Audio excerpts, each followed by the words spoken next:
nós vamos estudar o homem e seu símbolo, especialmente essa grande contribuição que Jung deu para a cultura humana. Esta obra é O Canto dos Cisnes do Jung. É a última obra que ele, na verdade, produziu.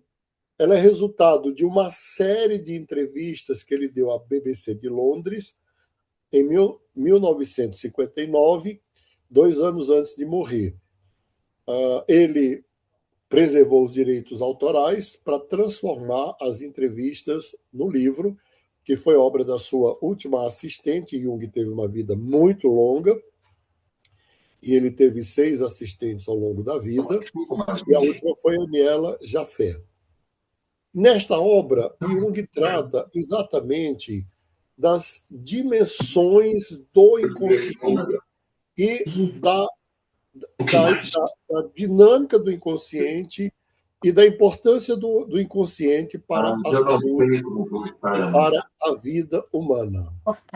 Você compreender que quando você muda, o mundo muda também. Não acredito nisso. Bom, Entretanto, se não me engano, algumas vezes você já experimentou isso. Como na ocasião em que você encontrou o Sr. Baruch e a senhora Ainur, de quem você tinha mágoa, procurou você e pediu desculpas, aceitou que tinha errado e, inclusive, disse que queria dar uma oportunidade. pois Professor, bem, nesse mesmo onde o senhor foi para mutar o Wesley, se o senhor clicar nos 3 pontinhos ao lado do nome da Caris, vê se não aparece a opção tornar co-anfitriã. não aparece aqui, está tudo. Não tem, não tem, não tem essa opção. Bom, mas vamos lá. O inconsciente já tinha sido percebido por alguns filósofos, mas foi mapeado por Freud. Só que o inconsciente freudiano se limita, ou se limitava, na verdade, Freud delimitou o inconsciente humano como sendo o registro das experiências humanas do 0 até os 4 anos de idade. Nós vamos lembrar que Freud era neurologista e Freud também ele, ele construiu sua teoria a partir de pacientes normais, chamados neuróticos, na sua clínica, no seu consultório. Já Jung, ele estuda com Freud, ele aceita o inconsciente freudiano como porta de entrada, mas ele vai ampliar esse conceito. É isso que vai aparecer exatamente no capítulo 1 da obra O Homem e seus Símbolos, não é? É exatamente essa dinâmica que vai aparecer no capítulo 1 da obra O Homem e seus Símbolos.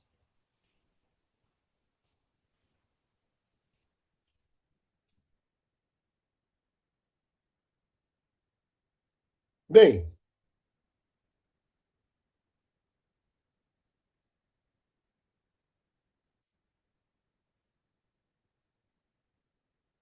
a obra foi escrita então para isso. Mas por que que o inconsciente junguiano é tão mais amplo do que o freudiano?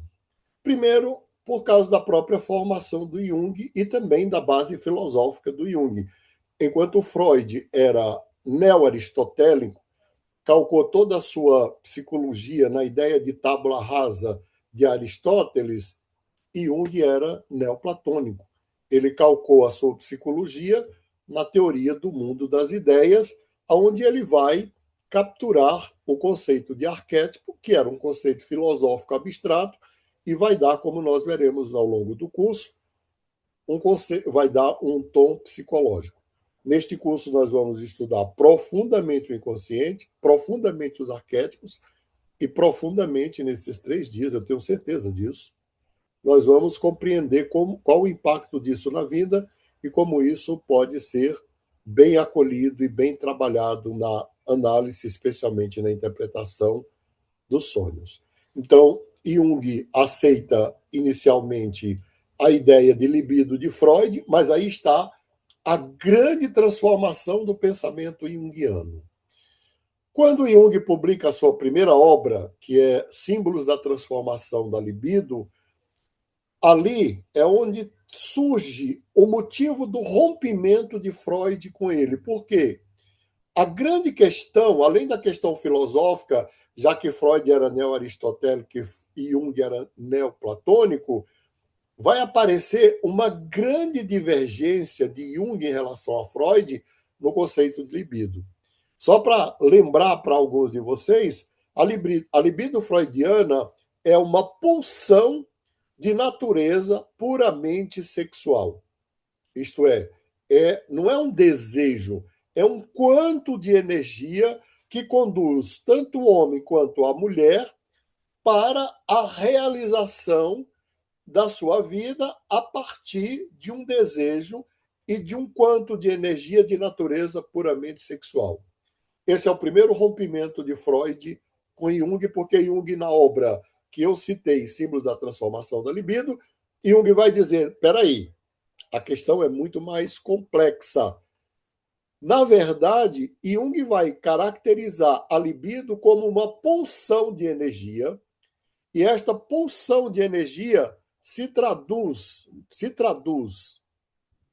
ou, usando melhor a linguagem junguiana, se transduz. Ele pega uma palavra da física, porque Jung transitava muito bem pela física, e aí, ao invés de dizer a energia se transduz, ele fala assim, libido é energia. E a energia da libido se transduz em sexualidade, em espiritualidade, em arte, em literatura, em trabalho, em tudo. Então, essa ampliação do conceito de libido foi responsável pelo rompimento entre os dois. Mas o conceito de inconsciente junguiano, a partir desse conceito de libido, ele vai ter que ser ampliado. E aí Jung vai ancorar o seu conceito de inconsciente na herança genética. Essa é a outra grande diferença de Freud para Jung. Para Freud, o inconsciente é construído pela experiência humana a partir do momento do nascimento. Para Jung, o inconsciente, a semelhança do que havia postulado Platão com os arquétipos do mundo das ideias, que ele achava que os arquétipos eram uma espécie de conhecimento inato, né? A priori, Jung vai vincular o inconsciente também a predisposições genéticas, isto é, as tendências hereditárias que o homem herda da sua carga genética para poder se constituir como sujeito. É óbvio que sem a cultura, o homem não se constitui como sujeito. Mas também sem a herança genética, ele também não se constitui como sujeito. E isso foi o que baniu Jung do mundo acadêmico no início do século XX, porque era um século nitidamente positivista, marcadamente kantiano, com aquela preocupação exagerada de demonstrar a ciência no sentido positivo e moderno, e Jung foi banido porque ele falava de coisas que não poderiam ser comprovadas.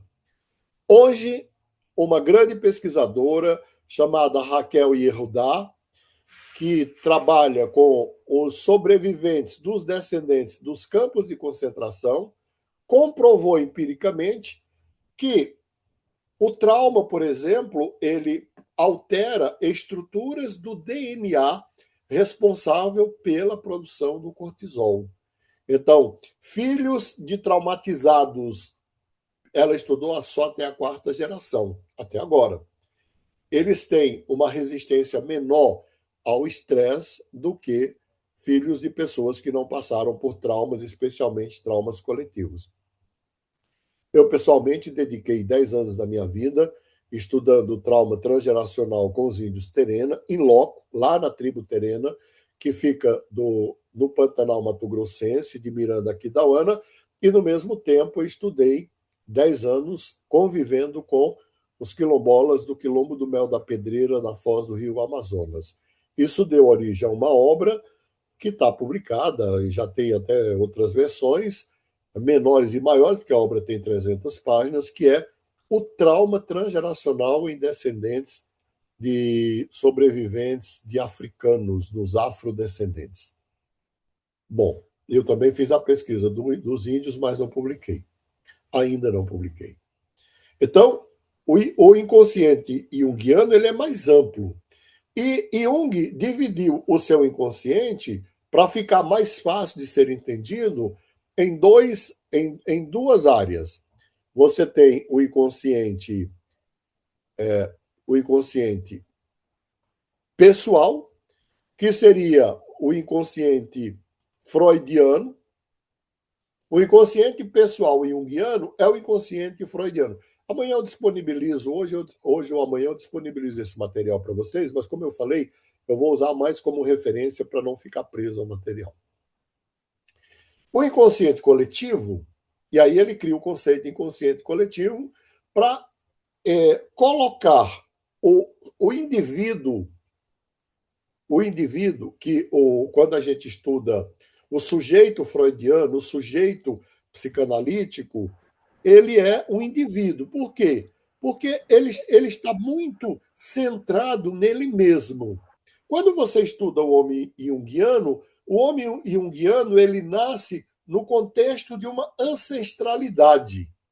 Ele tem uma árvore genealógica, ele está inserido no contexto de uma família que originariamente está inserida no contexto de uma tribo ou de uma comunidade. Então, o inconsciente coletivo, eu só tenho uma observação a fazer. Se o Jung não tivesse usado a palavra coletivo, Jung teria, hoje ele estaria muito mais avançado no mundo acadêmico do que já está. Bastaria ele trocar a palavra coletivo por cultural. Na verdade, o inconsciente coletivo é o inconsciente cultural. Né? E esse inconsciente cultural, ele só é possível, volto a dizer, porque nós temos tendências herdadas, por exemplo, para compreender e decifrar a linguagem, não só a linguagem falada, mas a linguagem escrita, mas a linguagem não verbal, a metalinguagem, não é todas as linguagens. Isso, a espécie humana tem este engrama, como os neurocientistas gostam de falar.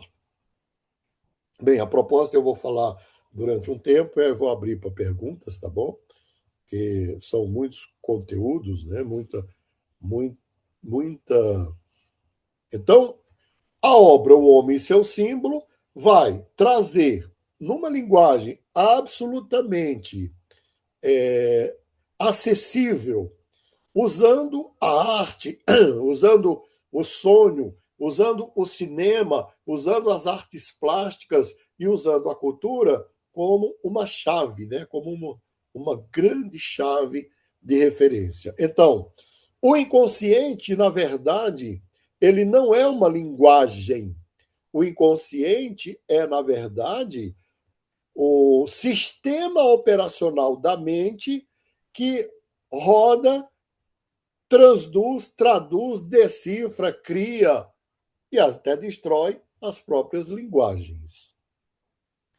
Agora, o inconsciente fala, ele se manifesta, e ele se manifesta de várias formas. Por exemplo, ele se manifesta por meio dos sonhos, dos símbolos, dos ritos, dos mitos, de todas as ações humanas, mas especialmente por meio da arte.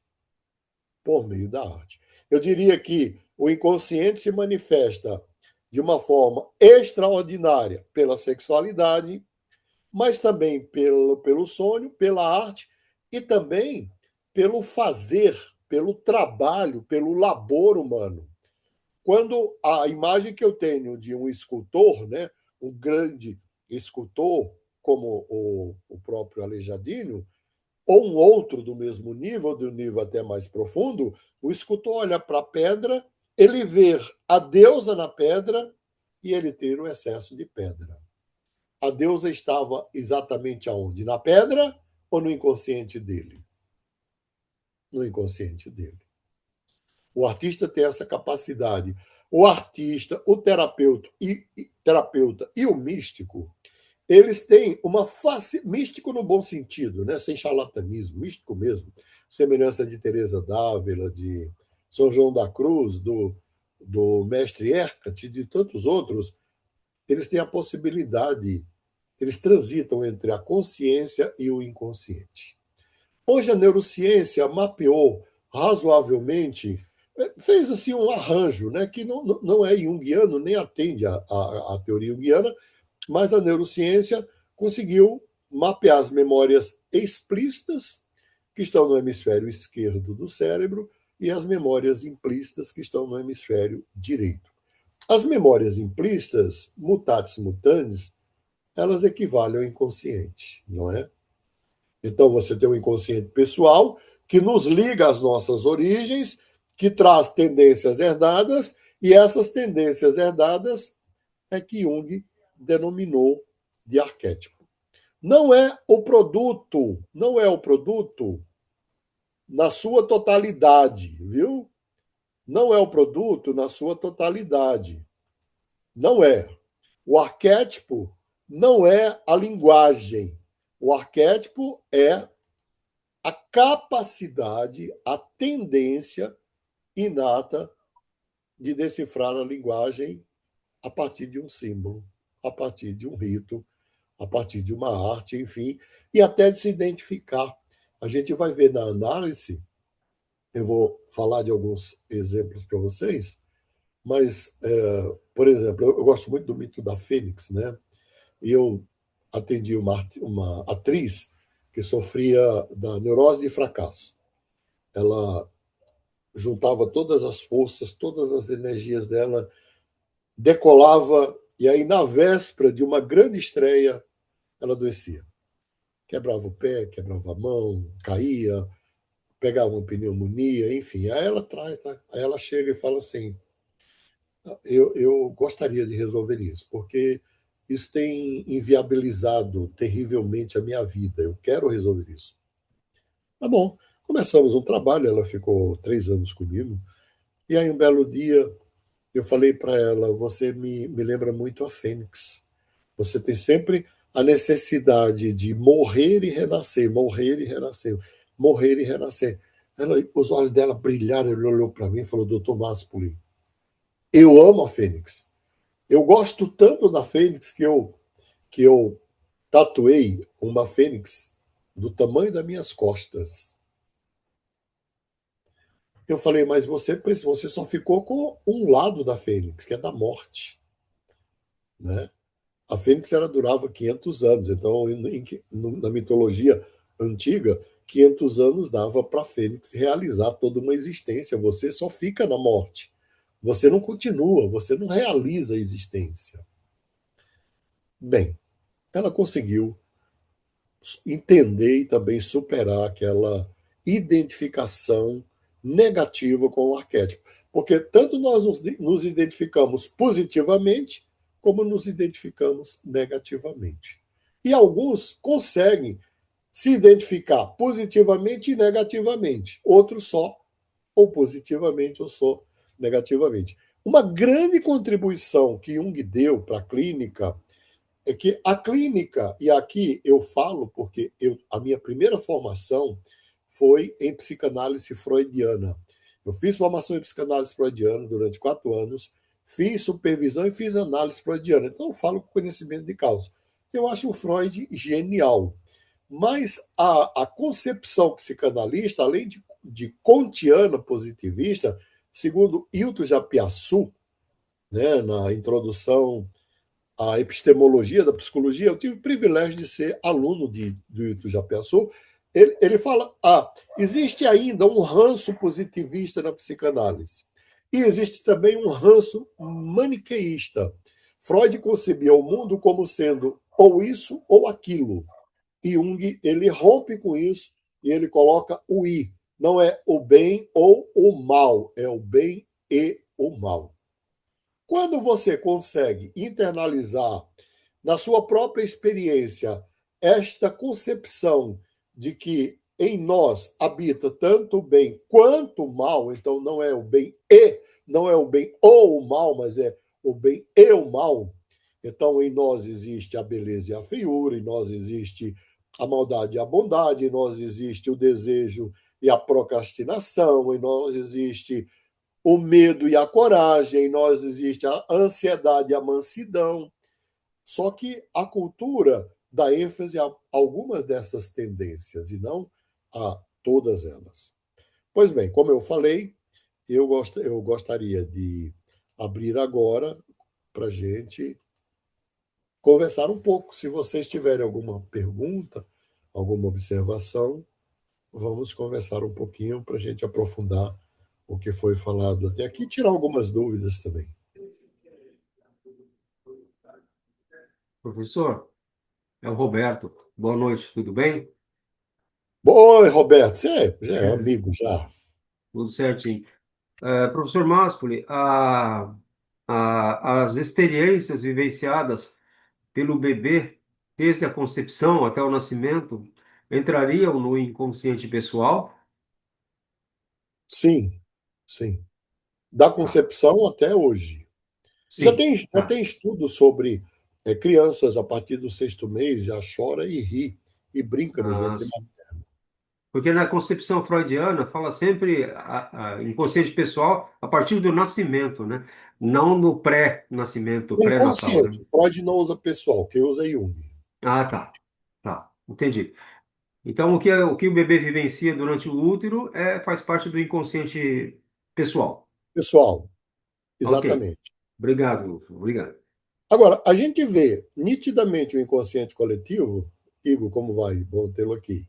Quando você tem neto, porque você vê os teus comportamentos. No filho a gente não vê, porque a gente está muito voltado para educar o filho, não é? Mas no neto, que é mais uma diversão, você observa e vê. A gente vê como eles herdam nossas tendências inatas e comportamentos que não são públicos, mas são nossos. Bom, alguém fez uma pergunta ali. Alguém fez uma pergunta ali interessante, né? Quando pensa em religiões de matriz afro-indígena, sim, ah, eu só consigo pensar que esses espíritos habitam o inconsciente coletivo, faz todo sentido. Ken Wilber, que é um neo-junguiano, está vivo ainda, produziu uma obra de mais de 40 livros, e é inglês, e criou uma corrente neo-junguiana chamada de psicologia transpessoal, muito pouco conhecida no Brasil, mas muito profunda. Porque o Ken Wilber, ele reformula o conceito de inconsciente junguiano e insere no conceito de inconsciente junguiano o inconsciente espiritual. As pesquisas do Ken Wilber foram feitas com LSD. Ele já está com 70 anos agora ou mais, mas durante os 60 anos, na primeira década do século, de 2000 a 2010, ele publicou uma obra imensa com psicologia integral. Hoje, as principais obras já estão em português. É Ken Wilber. O Ken Wilber ele comprovou empiricamente, com o uso do LSD em voluntários, o inconsciente coletivo do Jung. Olha que interessante.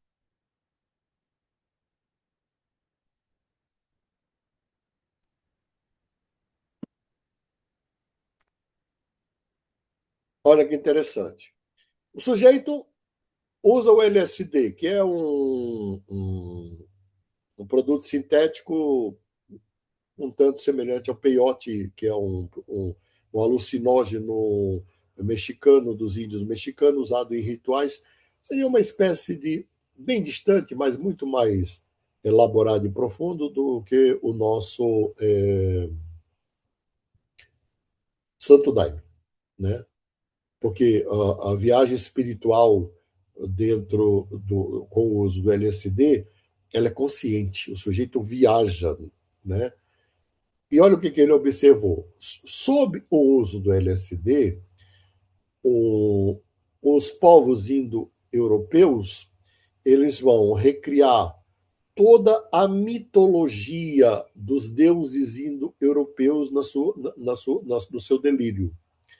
Os povos africanos vão recriar todas as matrizes dos deuses e dos mitos africanos, como no caso afro-brasileiro, os orixás. E os povos antigos lá, se for egípcio, vai recriar a mitologia do povo da época dos faraós, dos deuses como Diosínis, os indianos também dos deuses e deusas indianos, e os cristãos dos deuses e deusas cristãs. Bom, eu acho que isso aí foi uma contribuição que, se Jung tivesse vivo, ele iria ficar feliz, porque era tudo o que ele dizia e que ninguém aceitava. Bom, mais alguma pergunta? As perguntas servem para esclarecer, tá? Às Professor, vezes, às vezes as coisas podem parecer muito claras para mim, mas pode não ter ficado clara para você. Fala, meu querido, bom ver você aqui de novo. que bom vê-lo, professor. Saudações, Vamos estar saúde e paz junto também. aí, estudando Jung profundamente aí no curso de pós-graduação. Todo no Jardim da Infância, mas seguindo a sua esteira. Professor, o senhor falou na ayahuasca. A ayahuasca, eu comungo a ayahuasca faz mais de 30 anos e eu conheço um pouco ainda, porque é uma coisa muito de um mistério que eu me curvo com bastante humildade. Mas ela tem a experiência com a ayahuasca, pela minha experiência, pelo menos, e a das pessoas que eu acompanho, né, ao longo desses anos. Ela é uma experiência muito lúcida, assim, é bastante clara e consciente, né? Porque o senhor fez essa comparação com o LSD. Eu já usei LSD na minha juventude, né? E comparando assim, eu acho que a ayahuasca ela traz mais lucidez até. Mas assim, eu tô querendo entender Eu falei, melhor, eu falei da lucidez consciente, da viagem. sim, Ah, ah, o sujeito, eu orientei uma tese de mestrado e doutorado sobre o uso da ayahuasca e o impacto na personalidade. É fascinante, não é? Na verdade, eu não quero fazer, não fiz uma comparação de qualidade. Os dois têm o seu objetivo, os dois são profundos. É que no uso é assim, cada um eu vou chamar aqui de psicodélicos ou psicotrópicos, eles abrem a consciência. E o que ocorre, isto é como eu entendo hoje. Olha que eu também fiz teologia, né? É, é, abre a consciência e os conteúdos que vão emergir, tanto no uso da ayahuasca quanto do LSD, são conteúdos do inconsciente. Não sei isso, se faz perfeito. sentido para você. Total, total, exatamente, perfeito. Agora, eu estou querendo entender melhor, voltando aqui Sim, para o homem e seu símbolo, né, para Jung, para o sonho, sobretudo. Eu percebo, né, eu venho ultimamente assim anotando, escrevendo meus sonhos, que é algo que eu fiz um tempo, voltei a fazer. sim, Mas o que eu observo do estudo dos sonhos, até através do xamanismo, das gemissãs, assim, algumas ciências que estudam um pouco disso, mas chegando no Jung e na minha prática de sonhador, eu percebo assim que emerge no sonho, é, por muitas vezes, os conteúdos do inconsciente individual, né? É uma camada também. até Você tem vários tipos de isso. sonhos, né? Quando a gente chegar no sono, que vai ser no último dia, eu vou aprofundar isso. Tá, mas eu estava querendo só entender o seguinte, com base no livro. Aí tem a questão do inconsciente individual que a gente acessa no sonho e do inconsciente mais pela via dos arquétipos, né? Mais do Sim. inconsciente coletivo. E tem também alguns sonhos que, porventura, às vezes algumas pessoas têm, onde a gente até acessa, e Jung fala disso no livro também, acessa algumas informações e é como se fosse até presságios, né? Do devir, vamos dizer assim. Eu repito, a gente vai ver isso na quinta-feira. Então eu guardo para lá a pergunta. Guarda para lá. Vamos lá. Adriana, ao realizar tatuagem, estamos ligados a algum arquétipo? Olha, meu filho, ele tatuou no ombro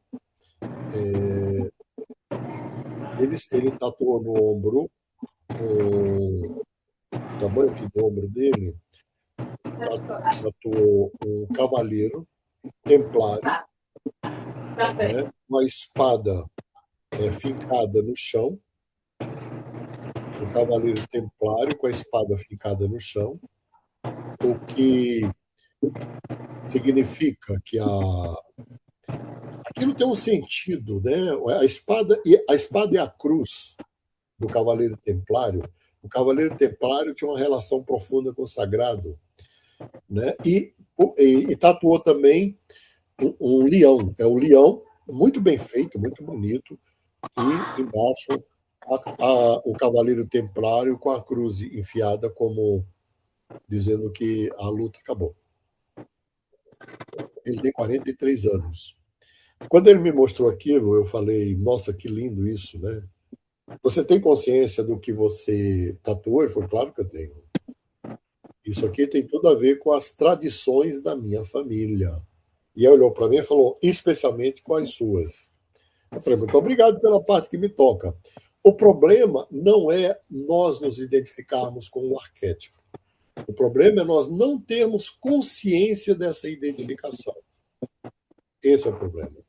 Quando nós temos consciência que nos identificamos com o arquétipo, nós podemos nos distinguir do arquétipo e ter a nossa vida e expressar a nossa vida arquetipicamente. Por exemplo, eu não tenho dúvida que eu tenho 2 arquétipos que regem a minha vida. Conscientemente.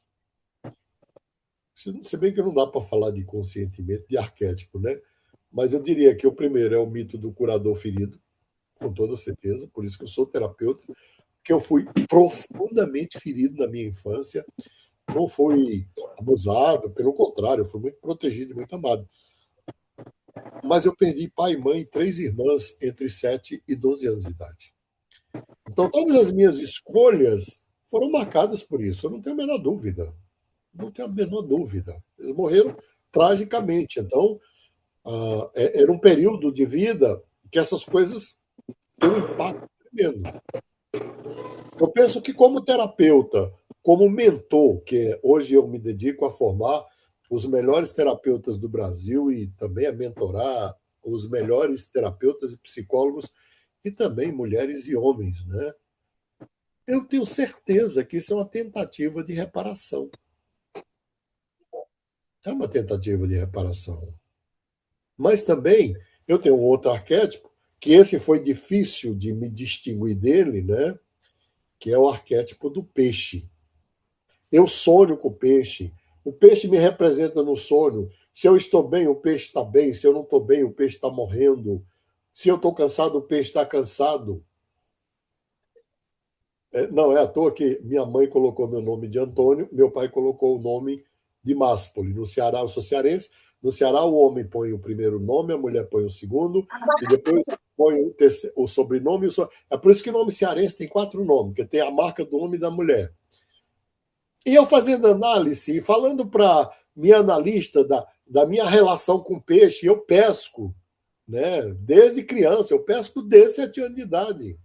Quem pesca, na verdade, está tentando encontrar a si mesmo, pescar a si mesmo. Esse é o sentido do milagre dos peixes lá do Novo Testamento.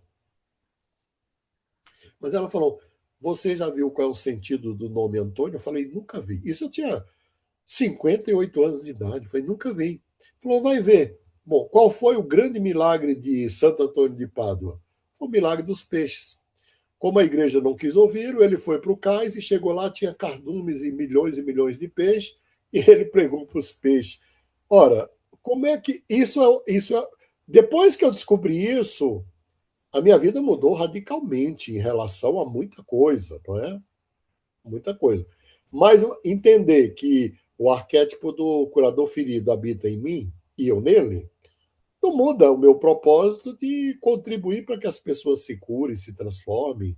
Eu posso até ser mal sucedido nisso e ferir alguém, mas nunca é a minha intenção. Vamos lá. A ayahuasca é a expansão da consciência. Isto mesmo. Na verdade, vamos pegar aqui o modelo do Ken Wilber. É mais do que isso. A consciência é uma estrutura muito frágil, construída pelos 50 mil anos de existência humana. De Foi 50 mil espiritualmente. anos atrás, não tinha essa consciência que nós temos hoje. Na verdade, a ayahuasca e o LSD, eles abrem a consciência para que o inconsciente emerja.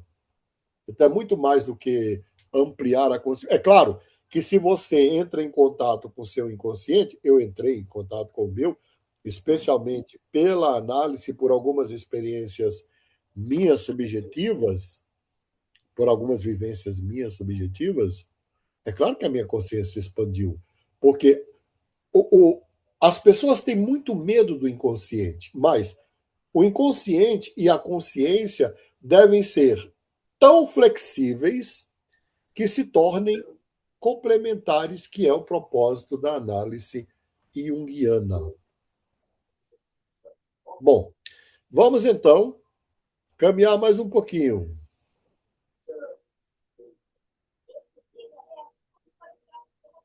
Vamos lá. Os arquétipos, na verdade, eles estão entre o inconsciente pessoal e o coletivo. Parte é consciente e parte é inconsciente. Ele se torna consciente por um processo de busca e autoconhecimento. Tá? O que é herdado? O que é herdado são a tendência, as tendências, por exemplo, para mim, tanto o inconsciente quanto o arquétipo são sistemas operacionais. Eu vou falar dessa forma, que eu acho que a melhor forma que eu entendi para explicar isso é a cibernética mesmo, a computação. Você tem aqui, quem tem o Samsung tem aí o Android. Quem tem isso aqui tem o iOS. Sem o iOS, você não roda os aplicativos, você não faz cálculo, você não compreende nada. Os arquétipos, eles estão neste lugar de possibilitar a compreensão das coisas. Por exemplo, há um experimento feito por psicólogos, na verdade, neuropsicólogos, né? Eles pegam, distribuem, reúne um grupo de 12 crianças de 2 a 3 anos de idade, coloca uma argola na sala, 3 ou 4 argolas na sala, desculpe, 3 ou 4 ganchos, né, na sala, sem ganchos, e distribui argolas para as crianças. Quando termina a brincadeira da argola, ele diz: olha, agora nós vamos encerrar e guardar as argolas. O que vocês acham que as crianças fizeram? Elas se levantaram e intuitivamente colocaram as argolas nos ganchos. Então veja que isso é inato. Isso é inato. Agora nós vamos passar então para o mito, né? Mito. Eu adoro isso daqui. Na verdade, qual é o que é um mito? Houve uma discussão, isso, o inconsciente. Não, é o contrário, Mary. A consciência é um subproduto do inconsciente trabalhado com a cultura. Isto é, a consciência é puramente cultural. E o inconsciente é genética e cultural. Vamos lá. Mitos. Houve uma discussão durante quase todo o século XX de que mitos eram invenções, invencionices, eram mentiras, era isso, era aquilo. Eu tenho uma formação científica muito profunda. Eu sou um cientista. Se vocês entrarem no meu currículo Lattes, tem lá 42 artigos científicos publicados e livros já são 44 livros. Então, eu dediquei minha vida a isso. Eu tenho um juízo muito crítico, não é? Sobre o que é e o que não é ciência. Mas vamos lá.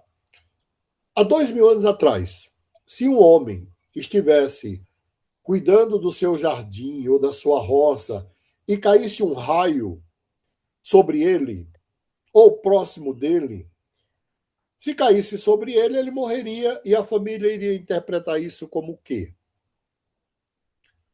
Como uma manifestação da ira de Deus ou da ira dos deuses.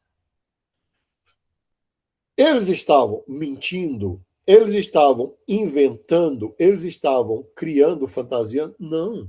Esta era a melhor explicação para aquele fenômeno dentro do contexto cultural e da história daquelas pessoas.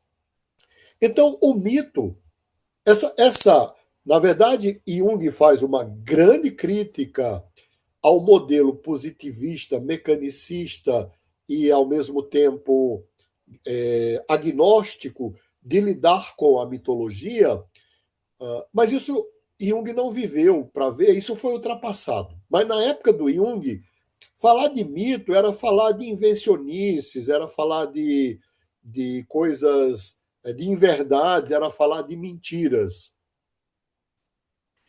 E Jung foi o primeiro cientista que resgatou o sentido verdadeiro e original do mito e que não foi ultrapassado pelos melhores pesquisadores do mundo sobre o mito. O melhor e o maior contemporâneo é Pierre Vernant. Pierre Vernant repete Jung quando diz o mito, ele não tem a obrigação de ser falso nem ser verdadeiro. Ele tem apenas a obrigação de conter uma verdade moral, espiritual ou psicológica. E quando você estuda a mitologia grega ou a mitologia bíblica ou as demais mitologias que estão sendo estudadas hoje, você vai ver que a função do mito é perpetuar uma certa narrativa, perpetuar um certo ensinamento e transmitir este ensinamento espiritual, psicológico ou moral para gerações futuras. Então, aquele pessoal que habitou o século XX, que tentou destruir o mito, foi vencido. Derrida escreveu, Derrida é um grande filósofo italiano, né? Ele fez um grande congresso na Itália para discutir a mitologia, especialmente a mitologia sobre Deus. E ele fala, os deuses estão zombando de Freud, Marx e Nietzsche.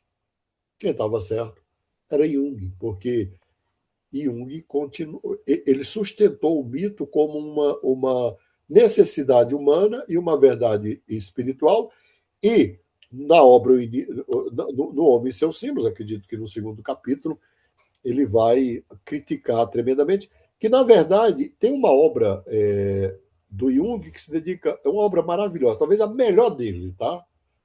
Ela foi publicada fora da obra completa, chama-se O Homem e a Descoberta de Sua Alma, e foi publicado no Brasil como O Indivíduo Moderno em Busca da Sua Alma. Acho que é Em Busca da Sua Alma, eu acho que é isso. O Indivíduo Moderno em Busca da Sua Alma está aí na Amazon. É onde ele vai fazer essa crítica. Então, vamos lá. Eu vou ver aqui se tem alguma pergunta, já vou responder, e vou voltar aos mitos. Perfeito, Mélio. Seria correto afirmar que a ampliação da consciência se dá a partir do ponto que conseguimos traduzir o inconsciente através dos mitos. Sim, quando a gente começa a compreender e a aceitar e a integrar toda a mitologia que nós carregamos desde os nossos ancestrais, as coisas ficam muito mais fáceis para nós, né? Porque muitos de nós está tão identificado com a mitologia que ainda vive no reino dos mitos. Por exemplo, os quilombolas com quem eu convivi durante 10 anos. Eles almoçam, jantam e dormem com espíritos. E para eles, isso não é invencionice. Eu fiz várias viagens, foram 12 viagens, fiquei 120 dias com eles. Na primeira viagem, eles falaram para mim assim: o senhor não vai acreditar nas espirituais que nós acreditamos. Eu falei: quem disse que não? É claro que eu acredito. Só pedir para o pessoal fechar, né? Eu prometo que amanhã eu vou vir afiado para isso, fechar o microfone. E eles falaram: então, aqui, desde o Marrocos, desde a África, nós fomos acompanhados por uma entidade que é uma bola de fogo. eu aprendi com Jung que a gente tem que embarcar nas crenças e nas crenças psicológicas e espirituais das pessoas, porque se a pessoa acredita, é verdadeiro para ela. Eu falei, mas eu acredito. É impossível você acreditar? Eu acredito. Na segunda viagem, eles disseram assim: não é só uma cabeça, é um homem. E este homem, ele delimita o que deve ser feito e o que não deve ser feito no quilombo. E ele pune severamente. Na terceira viagem, assim, não é só um homem, é um homem de fogo, e ele arranca a própria cabeça, joga, e essa cabeça circula o quilombo e depois ele põe no lugar. Quando nós temos decisões difíceis para tomar, ele aparece para todos nós. E se nós não seguirmos o rumo que ele nos dá, esse eles chamam de o cabeça de fogo, ele nos pune.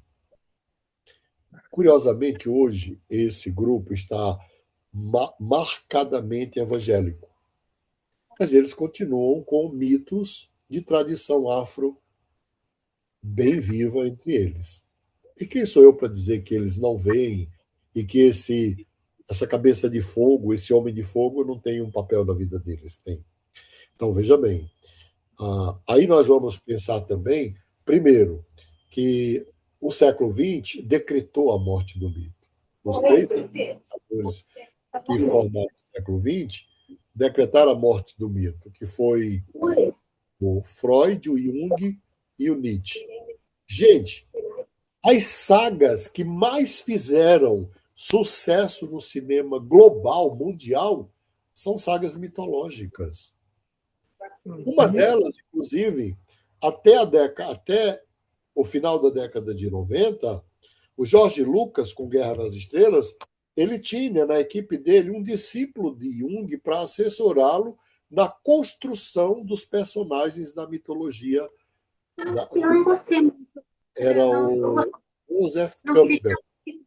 Eu queria pedir para você desligar o microfone. Tem alguém ainda com o microfone ligado. E aí atrapalha um pouco o raciocínio.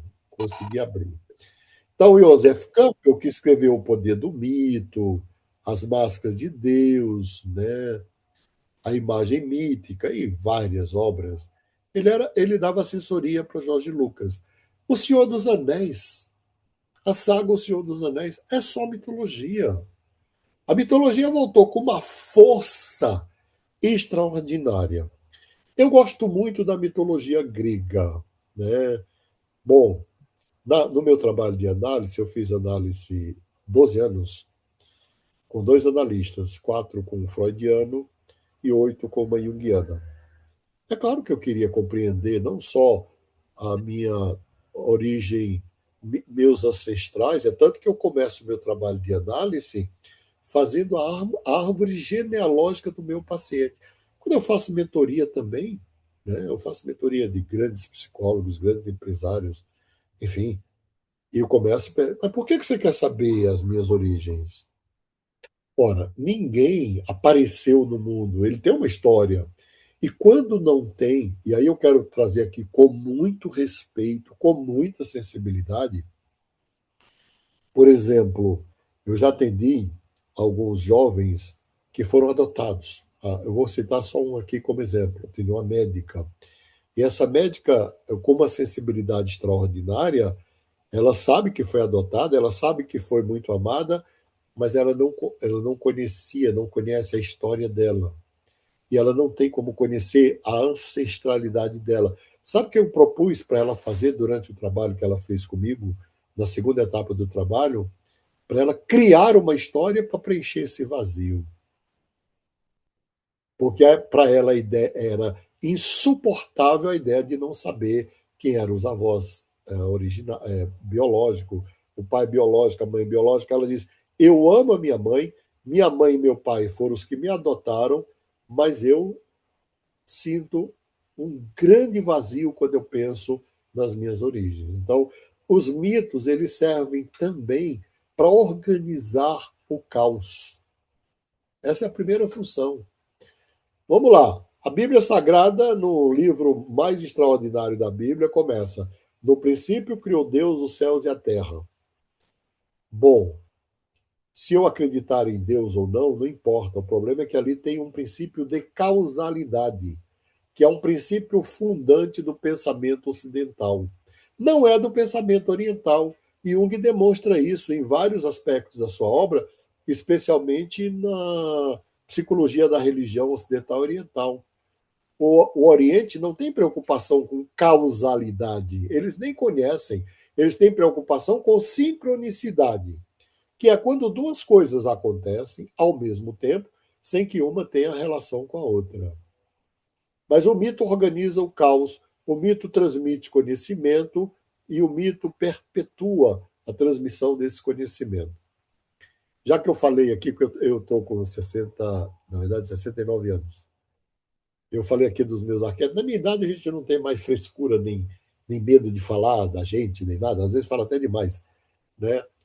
Ah, na mitologia, na mitologia grega, eu me identifico com Ulisses. Eu vim conhecer Ulisses já na minha maturidade, já fazendo mestrado, doutorado.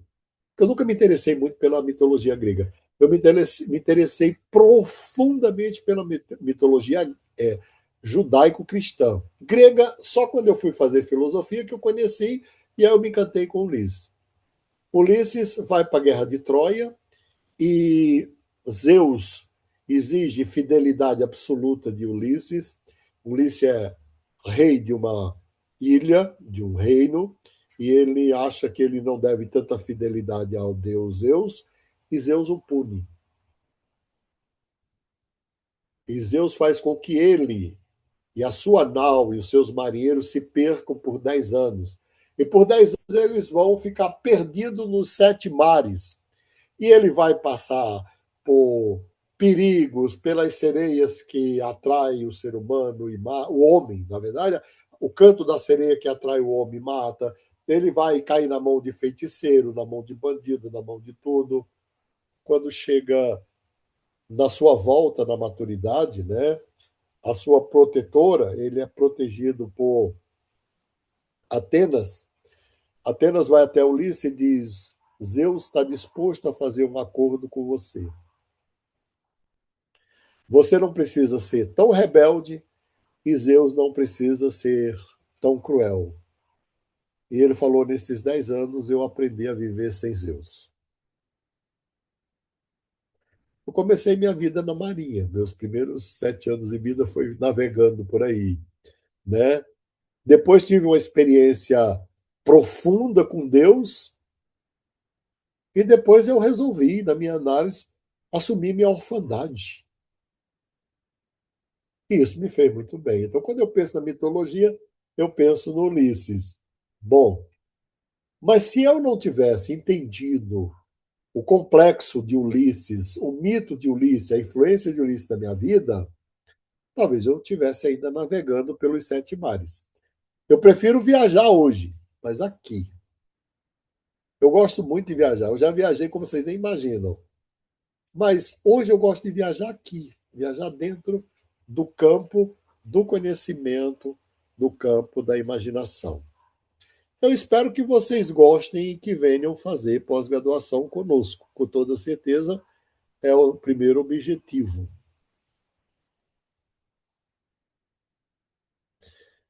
Fabiana, se você me permite, ah, estamos lidando com as dores de nosso filho que veio pela adoção há 2 anos. Muito complexo, e ele sabe que é adotado, ele sabe a criança adotada, falo isso com muito respeito, ela, inclusive, tem sonhos e cheiro diferente. Pelo cheiro, ela percebe que é diferente da família e ela passa a ter sonhos também diferentes, porque tem toda essa carga que eu estou. Agora, o que deu estabilidade, o que dá estabilidade a um filho do coração é exatamente essa certeza do amor incondicional, né? Amor incondicional. Aqui uma pergunta. Professor, uma dúvida. Um símbolo é um arquétipo? Não. Ah, por exemplo, Siri Yantra é um símbolo que o inconsciente reconhece e, ao buscar o conhecimento sobre essa simbologia, a consciência consegue compreender sua importância, assim cria-se essa ponte do inconsciente para o inconsciente. Eu vou fazer uma distinção entre símbolo, arquétipo e mito. E aí a gente vai ter mais uma pausa para respostas e perguntas e a gente encerra, para não ficar muito tarde. Primeiro, símbolos. Você teria, a gente tem o sinal, tem o signo e tem o símbolo. Você chama semiótica, né? Semiologia. O melhor autor disso um deles foi Saussure, mas tem outros melhores. Eu gosto de Saussure porque é antropólogo, então ele pegou a Saussure e Rolobá pegaram a semiótica a partir da antropologia, né? É mais próximo do Jung. O sinal é a coisa mesma, é uma coisa mesma, ela por ela mesma. Por exemplo, eu mostro isso aqui é um celular, não precisa dizer nada, é um celular, é um sinal. Um signo é um sinal que tem um significado oculto e um sentido claro. Olha só, sinal é a coisa mesma. Eu escuto um miado, é um gato. O mugido é uma vaca, o latido é um cachorro. Já o signo é um sinal que tem um sentido oculto e um sentido claro, explícito. Por exemplo, o sonho. O sonho é um signo. Por quê? Porque o sonho tem uma mensagem inconsciente e imagens conscientes e uma narrativa consciente. Mas a maioria dos sonhos precisam de uma compreensão maior do que significam. Mas o melhor exemplo que é dado para signo na língua portuguesa, para signo, é a palavra manga. A palavra manga significa manga de paletó, manga de camisa, manga fruta, manga, que é pasto de bois em algumas regiões do país, e lá no meu querido Ceará tem o verbo mangar, que está no dicionário, né? Você está mangando, deu. O cearense fala, você não está zombando de mim, você não está me zoando. Ele fala, você está mangando, deu. Mangar deu é zoar. Olha como manga tem tantas. Eu já estou terminando a aula. Então, vamos lá. E o símbolo? O símbolo é um signo. Então, o símbolo tem um sinal oculto, tem um sentido explícito, mas tem uma emoção e uma história correspondente.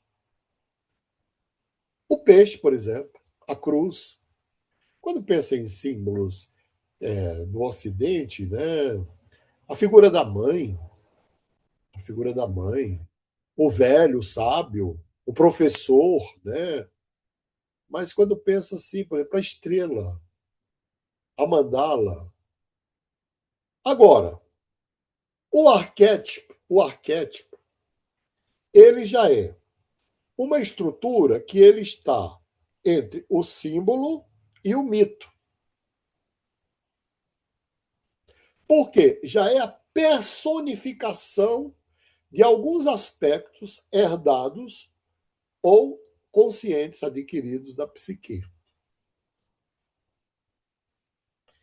Quem faz a ponte entre o inconsciente e a consciência é o arquétipo. Quem faz a ponte entre o símbolo e o mito é o arquétipo. E o mito é, é o arquétipo em movimento, é o arquétipo numa narrativa. Bem, para não prolongar muito, primeiro eu quero agradecê-los pela paciência, quero convidá-los a vir estudar comigo e com professores do meu nível no curso de pós-graduação ou fazer uma outra coisa juntos. Vou abrir para perguntas e assim eu encerro o ciclo de hoje. Amanhã às 8 em ponto, se Deus permitir, desculpe, 19h30 em ponto, se Deus permitir, eu estarei aqui para a gente caminhar um pouco mais na jornada do homem e seus símbolos. 3 perguntas ou comentários. Professor, tem uma passagem que Jung fala também que o arquétipo ele se torna um arquétipo na medida em que ele toca a pessoa de alguma forma, ou seja, o que para um pode passar a se tornar um arquétipo, para outra pessoa às vezes não vem a ser um arquétipo. Então tem algo daquilo que vai tocar na profundidade da psique da pessoa também, né? Sim.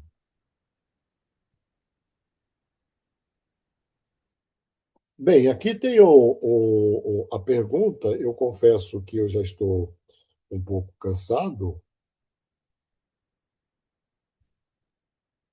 Eu vou consultar aqui, né?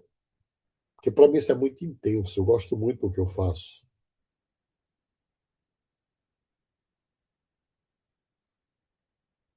É Quiron. Eu não sei se ele aparece nos 12 arquétipos, mas no mundo ocidental é o mito fundante, que é no mundo cristão ocidental, né? Que é o mito fundante. Gente, amanhã às 7h30 estaremos juntos aqui. Se valeu para você, convide alguém, porque nós não vamos publicar esta aula. Esta aula vai ser colocada no grupo como um link privado, né? É uma aula inédita, com um conteúdo, modéstia à parte, bastante denso, e eu não gostaria de vulgarizá-la. Então, alguém poderá recebê-la pelo grupo. Uma boa noite para vocês, que tenham uma noite abençoada de descanso. Boa noite, obrigada. Boa noite, professor. Obrigada pela aula. Boa noite, gente. Vou verificar se é possível gerar certificado. Seja bem-vinda, Jaqueline. Boa noite, professor. Obrigada. Boa noite, professor. Muito obrigada. Boa noite. Obrigado, até amanhã. Obrigado. Boa noite, até Boa noite, amanhã. Boa professor. noite, até. Boa noite a todos.